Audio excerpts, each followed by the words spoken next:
Welcome to the Reading Corner classes.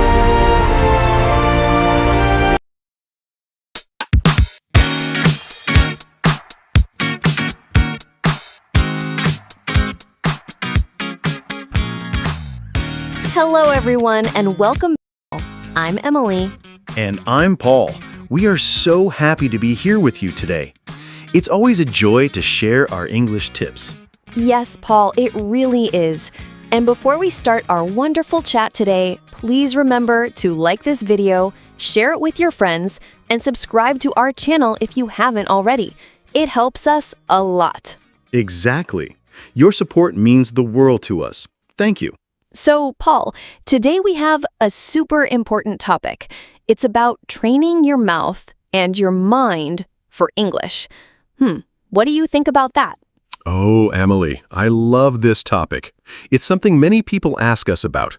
They say, Paul, I understand English, I can read it, I can listen to it, but I can't speak. Yes, exactly. It's a very common problem.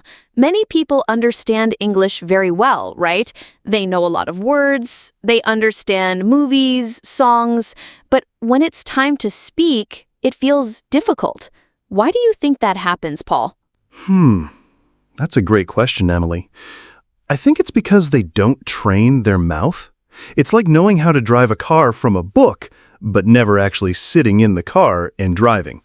Your brain knows, but your body doesn't have the practice. Yes, it's like your brain knows the answer, but your mouth doesn't to say it. It feels stuck, maybe. Yes, stuck. Or maybe shy. Or just slow. Our mouths are used to speaking our first language, right? So speaking English needs special practice. That's a wonderful point, Paul. Our mouths are muscles, in a way. Not like arm muscles, but they need training. Yes, exactly like going to the gym. Think about it. If you want strong arms, you go to the gym and lift weights, right? You don't just think about lifting weights, you do it. That's a good example. And you don't go to the gym once and have big muscles, right? It takes time and regular practice. Exactly. The same is true for your mouth muscles when you speak English. You need to train them to make the sounds, to make the words flow naturally. When you start, it might feel strange, a little bit stiff, but with practice, it becomes easy. So if someone knows many words but can't speak, it's not because they are not smart, right? It's because their mouth simply hasn't had enough practice. It's a physical thing, almost. Yes, it is. It's not about intelligence. It's about muscle memory. Your mouth needs to remember how to form the English sounds. It's about making the sounds natural for your mouth. Wow, that makes so much sense. So what's a good way to start this mouth training, Paul? Any special techniques? Oh, absolutely, Emily. One of my favorite techniques, and a very effective one, is called shadowing. Have you heard of it? Shadowing. I think I know what it is. Is it like following a shadow? Yes, in a way. It's like being a shadow of the speaker. Here's how it works. You listen to someone speaking English, like in a podcast or a video, and then you repeat exactly what they say, almost at the same time or right after them. Ah, I see. So you listen and repeat, almost like an echo. Yes, exactly. You try to copy their pronunciation, their intonation, their rhythm. It's like you are an actor, trying to sound exactly like the person speaking. You don't just say the words, you try to feel them too. That sounds like a lot of fun, actually. So I put on a video, and if someone says, "Hello, how are you today?" I say, "Hello, how are you today?" right after them, trying to sound the same. Yes, and the important part is to not stop. Even if you don't understand every word, just keep repeating the sounds. The goal is to get your mouth used to making those English sounds and patterns. Wow, that's a brilliant idea. And it helps with both listening and speaking at the same time. You're listening very carefully to repeat, and you're speaking out loud. Precisely. And you can start with very simple things, like short sentences. You can find many videos online for beginners. The key is to imitate. That leads us to our next point, Paul. After shadowing, what else can we do? I think repeating simple phrases daily is super helpful. Oh yes, repeating simple phrases daily is a game changer. It's like warm-up exercises for your mouth. When you wake up or during a break, just say some simple English phrases. Yes, sometimes people feel like they need to say very complex things to practice, but it's not true. Simple phrases help a lot to unlock your mouth. Yes, Emily. For example, phrases like, I'm ready, or I can do it, or let's go, even good morning, or thank you. Yes, and you can say them with feeling. Like, if you are happy, say, I'm ready with a big smile. If you are a little bit tired, say, I'm ready in a lower voice. This helps your mouth and also connects words with emotions. That's a great tip, Emily. It makes it more natural. And the more you repeat these simple phrases, the more comfortable your mouth becomes with them. They become automatic. Like when you learn a new song, right? At first, you read the lyrics, but after many times, you just sing it without thinking. Exactly. These phrases become part of your English habit. And once simple phrases are easy, you can try longer ones, little by little.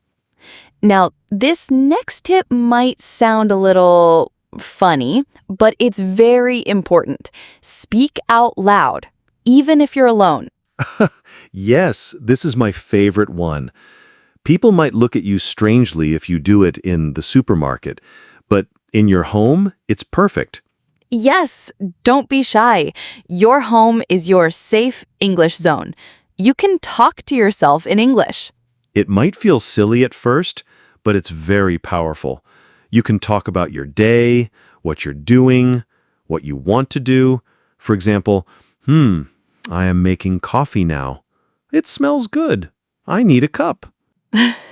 Yes, or I need to clean the house today. First, I will clean the kitchen, then the bedroom, or even just describe things you see. This is a book. It is red. It is on the table. Yes, and the great thing is you don't need a partner. You are your own best English partner, and nobody is there to correct you, so you can speak freely. Right. The goal here is just to make noise in English, to get your mouth used to producing sounds. Even if you make mistakes, it's okay. It's your practice time. Exactly. The more you speak aloud, the more natural it feels, and your brain starts to connect the words with the actions or objects. It's very, very effective. So, we train our mouths. Now, let's talk about our minds. Paul, how can we start to think in English? It sounds hard, right?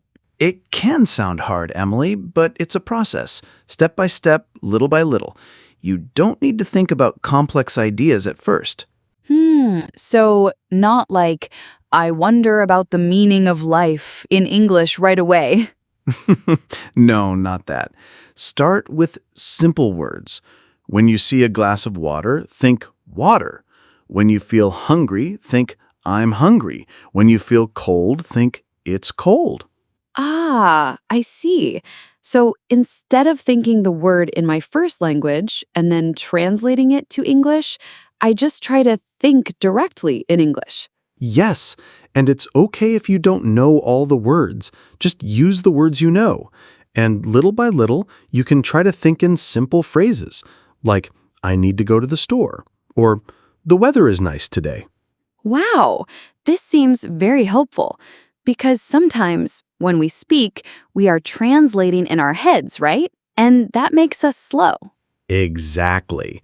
When you start to think in English, it changes your fluency. Your brain starts to work directly in English without the extra step of translation. It's like a superhighway for your thoughts. That's a great image, a superhighway. So start small with single words, then simple phrases. And don't pressure yourself to be perfect. Never. Just try. Every little bit helps, and you will feel your brain changing, becoming more English. So we are training our mouths, we are training our minds. What else can we do to make English a natural part of our lives, Paul? Ooh, this is fun. You need to make English part of your daily life. It's not just a subject you study. It's a language you live. Yes, so instead of just studying for an hour, how can we bring English into our normal day? Well, there are many ways. You can use apps for learning English, right? Just for a few minutes while you are on the bus. Yes, and videos. Watch short videos in English, maybe a simple cartoon or a news report for beginners. Even with subtitles in English, it helps. Absolutely. And audios. Listen to English music or simple English stories. And, of course, podcasts like ours. Yes, like ours. Listen to us while you are cooking or walking or cleaning. The more you involve English in your day, the faster your progress will be. It's about immersion, Emily. Even if you are not in an English-speaking country, you can create your own English environment at home. Change your phone language to English. Read short news articles in English. Look at English memes. Wow, memes. Yes, that's a fun way. It doesn't feel like studying, but you are learning words and expressions. Exactly. The more English surrounds you, the more natural it becomes. Your brain gets used to hearing, seeing, and thinking in English without extra effort. It speeds up everything. Paul, this next point is so important for all types of learning, but especially for English. It's about consistency. Ah, yes. Stay consistent. This is key. Many people think they need to study for 2 hours every day, but that's not always possible. Right. And then they get tired and they stop. But what if we do just a little bit every day? That's the secret. 5 minutes a day is powerful. Seriously, training every day, even for a short time, is much, much better than studying a lot only once in a while. Yes, it's like the gym example again. Going to the gym for 5 minutes every day will make you stronger than going for 5 hours once a month. Exactly. Small, regular efforts build habits, and habits build skills. Your mouth remembers the sounds. Your brain keeps thinking in English. It's a continuous process. And it feels less like a big task, right? Oh, I only need to do 5 minutes of English today. And sometimes those 5 minutes turn into 10 or 15 because you start enjoying it. That happens all the time. The point is to not break the chain. Every day, a little bit of English. It builds momentum, it builds confidence, and it tells your brain, English is important, we do it every day. Now, this is a beautiful point, Paul, and very important for our confidence. It's about celebrating your voice. Oh, I love this one, Emily. It's so true. Your voice in English is important. It's your voice. Yes, many people wait to start speaking until I think they are perfect. They think, my English is not good, my accent is bad, I will wait. No, don't wait to be perfect to start. You start to become better. Your voice, with your unique accent and way of speaking, is part of who you are. Exactly. Be proud of your voice. When you speak English, you are communicating, and that's what matters most. Don't worry about being perfect. Worry about being understood. And understood is easy even with a little accent. Yes, embrace your accent. It shows where you are from, and it's unique. The goal is clear communication, not to sound like a native speaker from a specific country. And when you celebrate your voice, you feel more confident. You feel good about speaking.